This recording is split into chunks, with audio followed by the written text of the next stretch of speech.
Hi, welcome back to my channel, you guys. So I'm excited about today's coaching video because you guys know I didn't have a coaching video last week, but today I do.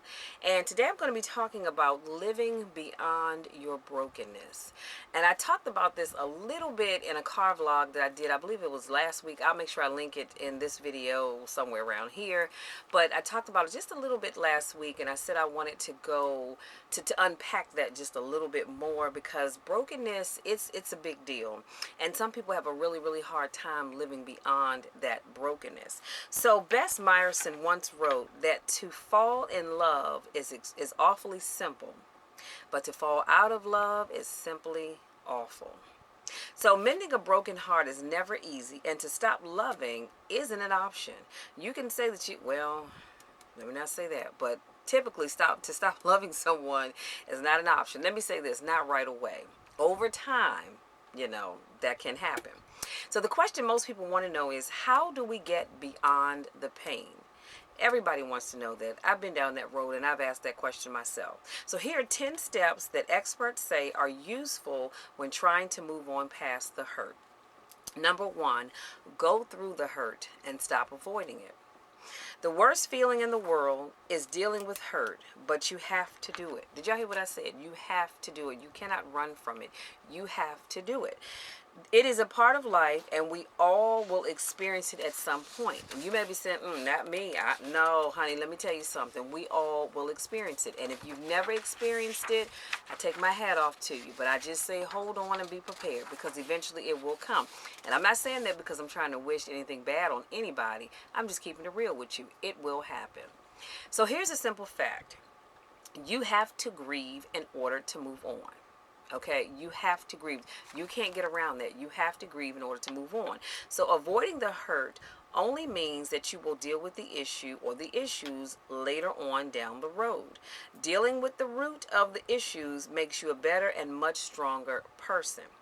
You will also be able to go into your next relationship with a clear heart and a clear mind. See, when you don't deal with the issues, you take all that garbage from this relationship and you bring it over to this one.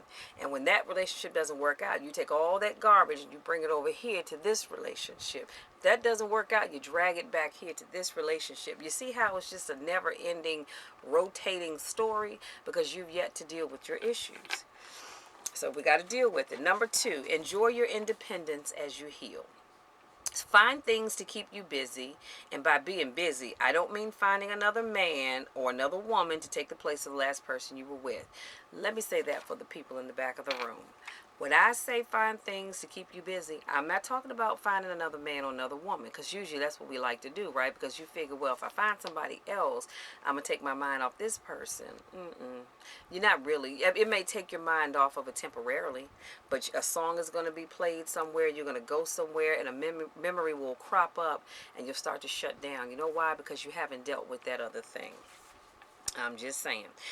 Buddha taught that attachment leads to suffering.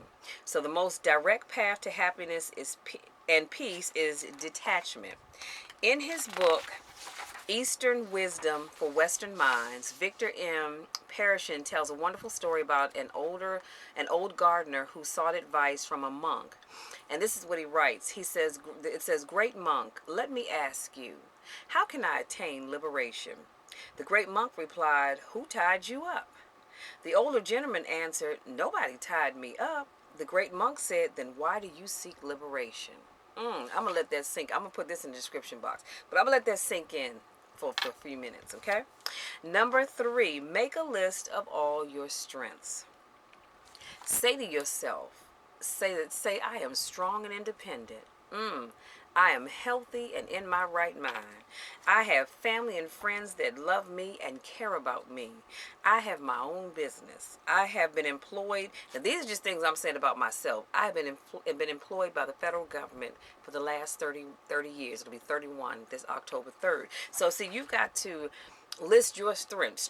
Those are my strengths, okay? That's not all of them, but that's just some of them. But I need you to list your strengths. What are your strengths? And if you don't know what they are, that's a problem in and of itself. But I need you to list them, okay? Because that always makes you feel better. Number 4, help someone else. Can't stress that enough.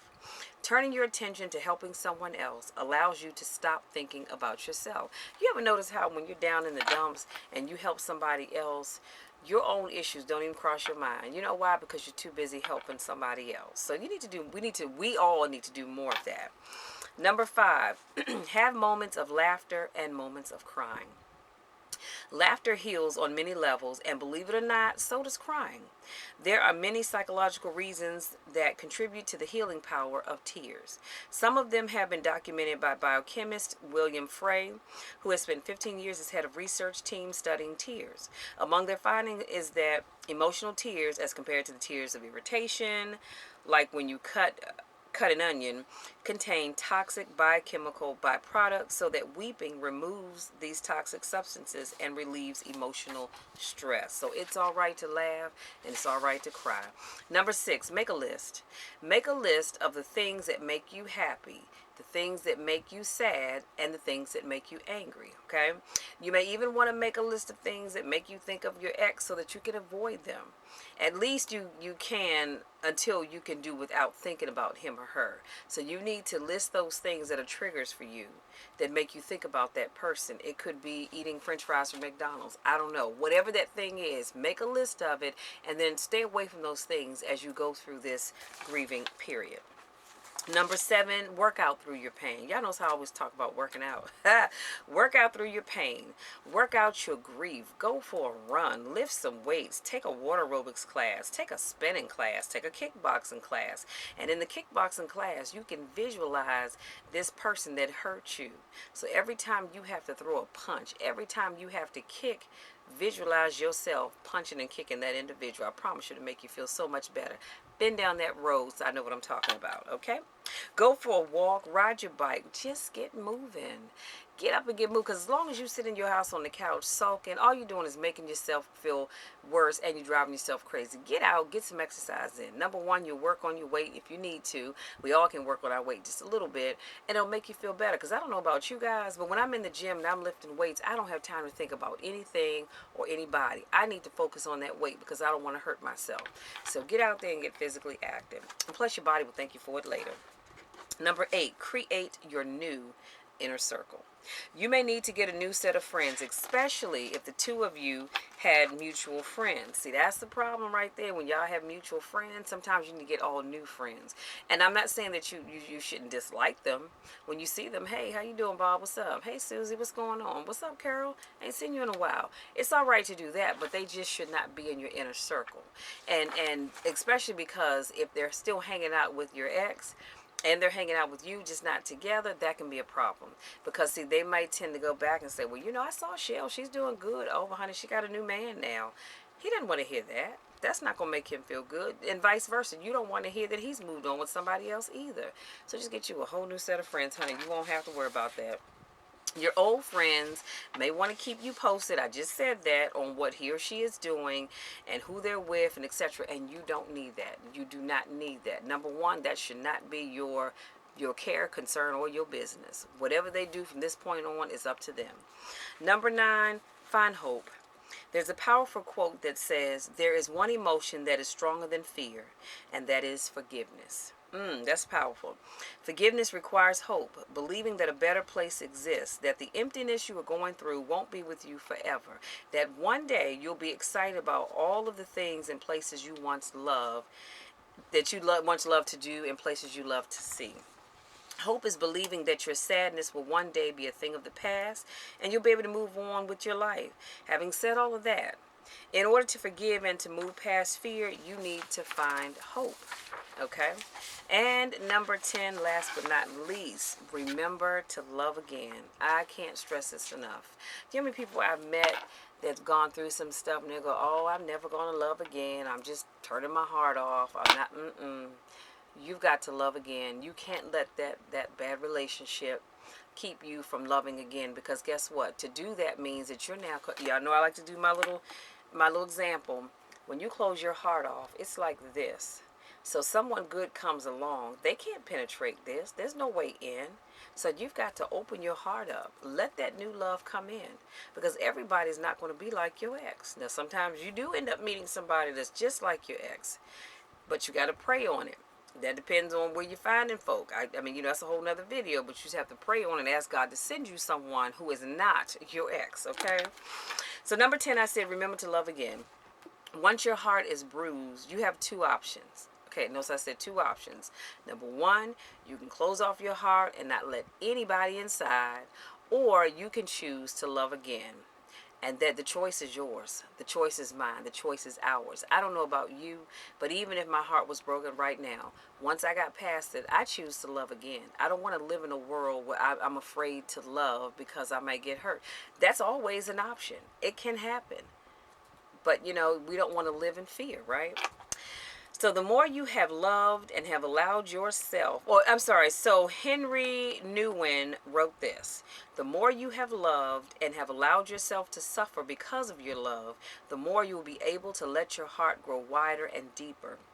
When your love is truly giving and receiving, those whom you love will not leave your heart even when they depart from you. The pain of rejection, absence, and death can become fruitful.